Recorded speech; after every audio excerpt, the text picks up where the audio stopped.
ایک آدمی گاؤں کے باہر کسی کام سے جا رہا تھا اور چلتے چلتے وہ ایک پرانے سے گاؤں سے اس کا گزر ہوا اور اچانک جب اس کی نظر پڑی تو سامنے درخت پر ایک چڑیل بیٹھی ہوئی۔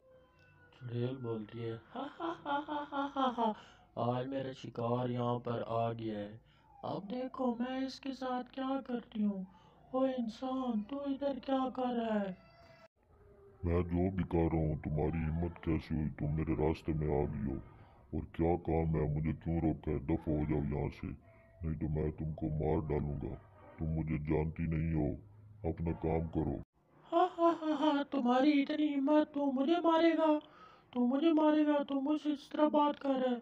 تو میں تجھے ابھی سبق سکھاتی ہوں، یہ لے اب دیکھ میں کیا کرتی ہوں تیرے ساتھ، یہ لے۔